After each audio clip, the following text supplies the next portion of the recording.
Is there in heaven aught more rare than thou, sweet nymph of Avon fair? Is there on earth a man more true than Willie Shakespeare is to you? No, contrary to what you're thinking, those words were not written by William Shakespeare. They are in fact the work of one William Henry Ireland, the great forger of the 18th century.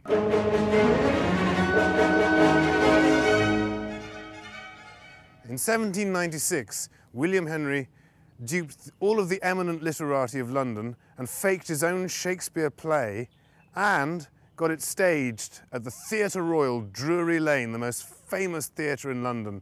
And that is the subject of our latest project at the Independent Studio.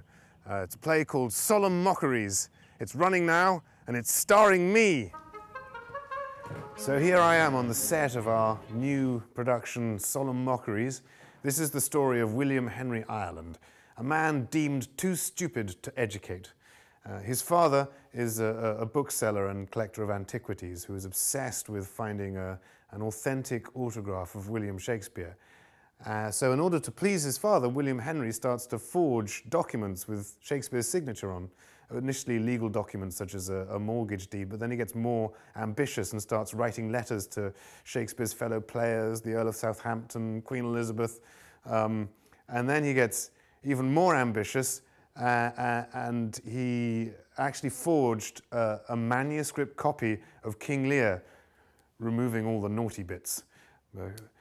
William Henry's father was quite concerned with Shakespeare's lack of decorum, insisting that the licentious players had added all their licentious passages. So in order to demonstrate that Shakespeare was a pure-minded individual, William Henry forged an entire manuscript, cleaning it up and improving other bits as he went along.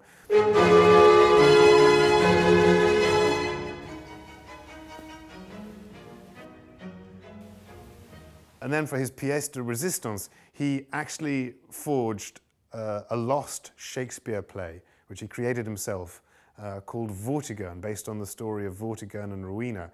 And amazingly, Richard Brinsley Sheridan, the author of The School for Scandal, immediately claimed the first rights to produce Vortigern at the Drury Lane Theatre, with none other than Mr. John Philip Kemble, the leading tragedian of his day, in the title role.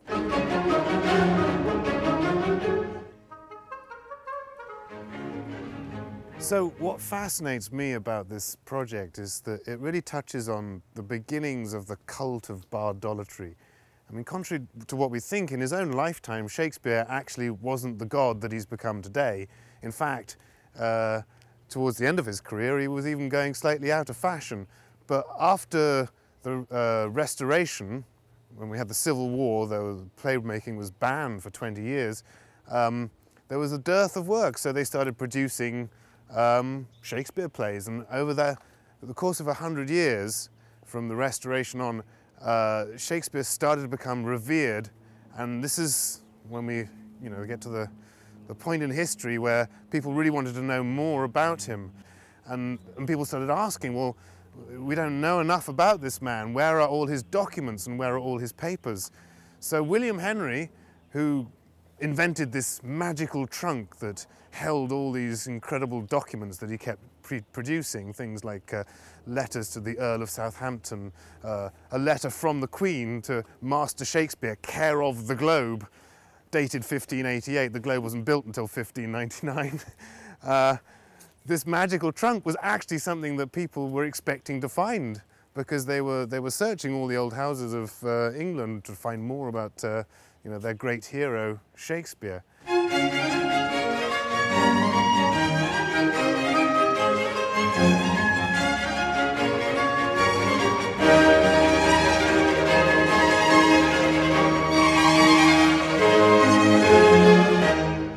So we're very lucky to be here at the Huntington Library today, and we have two versions of Vortigern. The first one here, this was a manuscript that was prepared for the Lord Chamberlain. Originally the play was banned by the Lord Chamberlain due to the regicide in Act 3, and so William Henry's father started to rewrite the play, for which he had absolutely no talent. So William Henry, already a busy spider in his own tangled web, he had to wait for his father to go to bed at night, retrieve the papers from their hiding place and forge his father's handwriting to make his own rewrites and then sneak them back into his papers before dawn. And somehow he managed it, and Vortigern was back on.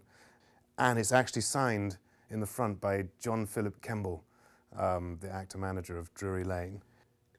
Vortigern, a tragedy in 5 acts. And that's John Philip Kemble. And then this edition here was the edition that was published in 1799.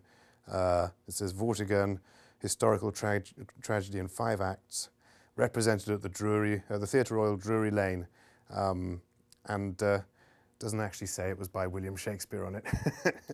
Also, there's another a play in here, Henry II. William Henry actually wrote 2 plays, although by the time Henry II was ready, the game was up. Now is the cup of my ambition full, and by this rising tempest in my blood I feel the fast approach of greatness which, e'en like a peasant, stoops to my acceptance. William Henry Ireland was still a teenager when he wrote those lines, and when John Philip Kemble spoke them on the stage of the Theatre Royal, Drury Lane. He didn't fool everyone for long, but for a while, all of London thought that this was written by the immortal bard, William Shakespeare. It's an extraordinary, bizarre, sometimes moving, often very amusing little corner of arcane Shakespeareana that we're exploring currently at the Independent Studio. If you have the opportunity, do come along and see it.